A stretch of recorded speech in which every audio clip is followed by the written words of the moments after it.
গতকাল রাতেও মই এটা ভাবে শুতনি যে আজকে সকালবেলা মোর জন্য এত কষ্ট ওয়েট করো, আর এই কষ্টটা দেশে মোর শাশুর, মোর স্বামী আর মোর পেটের সোল। শাশুড়ের কথা নয় বাদে দিনু, শাশুর করে সুবাবি রন্দে রন্দে ঢুকে থাকে, বউ কিভাবে জ্বালানা যায়, কষ্ট দেওয়া যায়। আর নিজের স্বামী সেটা তো ওই শাশুড়ের পেট থেকেই বার হয়েছে, কিন্তু মোর সোল যেটা মুই পেটের ধরিছু সেও মুখ আজকে ছাড়লো না কষ্ট দিতে। কি কষ্ট পাইছো আর কি কষ্ট দিছে সেটা তোমার করে কেনা পরেই কসম। গতকাল রাতে মোর সোল আর মোর সোলের বাপ মোবাইলে কি জানি দেখে ইয়াম ইয়াম ইয়াম, মোর কৌতূহল বাড়ে গেল। মই কসো কি এমন দেখেছিন তোমরা, কি এমন খাবার দেখছিন যা দেখে তোমার করে জিবা দিয়ে পানি টপ টপ করে পড়ছে। তো দেখো বাপ বেটি মিলে মাটন খিচুড়ি দেখোছে আর আম আম করস। তো ভাবনো যে স্বামীতে আর সোলে খাবাস আছে, তাই সকালবেলা উঠেই মুই খাসির গোস্ত সব রকম মশলা মাকে দিনু, তোমরা দেখা পালিন। আর এইদিকে একটা প্রেসার কুকার তুলে দিয়ে তার পেঁয়াজ ভাজবার লাগিছু, সাথে দিছু তেজপাতা আর কিছু গরম মশলা। ওইদিকে পেঁয়াজটা হোক আর এইদিকে মই একটা কড়াইত মুগ ডাল ভাজে নাসু। মোটামুটি মোর ভাজা ভাজি শেষ, এখন একটা গামলাত মই ফেলে দিনু। আর এইদিকে আসে দেখো পেঁয়াজটাও হয়ে গেছে ভাজা, তার মধ্যে ওই যে ম্যারিনেট করে থুসুনো গোস্তগুলা ওলা আবার এর মধ্যে দিয়ে মিচ্ছা না নাড়ে সারে মিচ্ছু কুটে আনা পানি দিন। খিচুড়ির সাথে আলু ভর্তাও আবার খাবে, সেই আলুগুলা অন্য জায়গা সিদ্ধ করার কি দরকার মোর, এই জন্য মাংসের মধ্যে দিয়ে দিন মই আলুগুলা। ওইদিকে প্রেসার কুকার মাংসটা সিটি দেখ, আর এইদিকে মই মুগ ডালের সাথে মসুর ডাল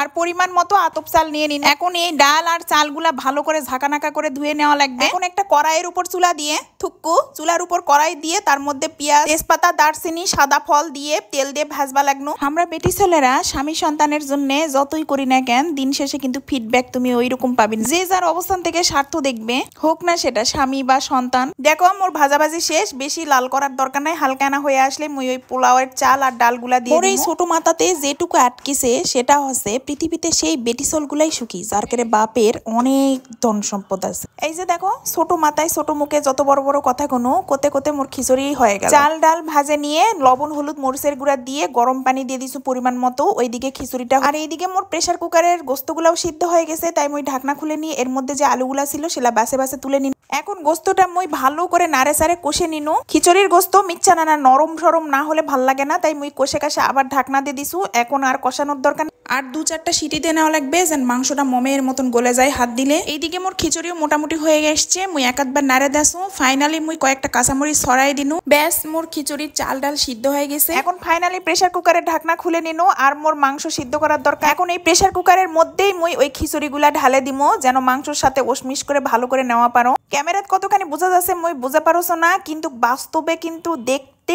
একদম জোস ছিল। থাক মুই আর লোভ লাগামু না, মোর ছোলের জন্য মোর স্বামীর জন্য করিছো, তাহলে ওরাই আগে খাক তারপরে না হয় মুই দেখমনি। খিচুড়িতে খাওয়ার জন্য মোর শাউর আবার বাজারের থেকে এর মধ্যে বেগুনও নিয়ে চলে আইছে, মুই খাপা খাপ কাটে আবার বেগুনগুলাও ভাজি করে না। সকাল সকাল এত বড় আয়োজন করা, এত কিছু করা, এটার জন্য অনেক কষ্টও আছে। যাই হোক কষ্ট সব সার্থক হবে যখন সোলপোলেরা খাবে, স্বামীয়ে খাবে। ফটাফট মুই টেবিলেট সব জোগাড় করে নাসো, এখন আলু ভর্তা করে সবাইকে ডাকছো। আর দেখো খিচুড়ির ফাইনাল লুক ক্যাঙ্কারা হইছে। মোর স্বামী জানা আসে খিচুড়ির প্রেসার কুকার খুললো। এইদিকে মোর সোল আর মোর স্বামী ভালো করে জানে মুই ডায়েটে আসো, মুই সকালে কিছু খামু না, তাই ওরা দেখো মুখ দেখে দেখে আরো খাসে আর ইয়ামি ইয়ামি করে মুখ দেখাছে আর খেপাছে। ভাববাও পারোনি মুখ ওরা এইভাবে কষ্ট দিবে ইচ্ছাকৃত। তো যাই হোক মোর রান্না করাটা সার্থক, কারণ মোর স্বামী সন্তান শাশুড় সবাই সুন্দর করে মজা করে খাসে। তো নাও আজকের মতো এর থেকেই চলে গেল, আল্লাহ হাফেজ।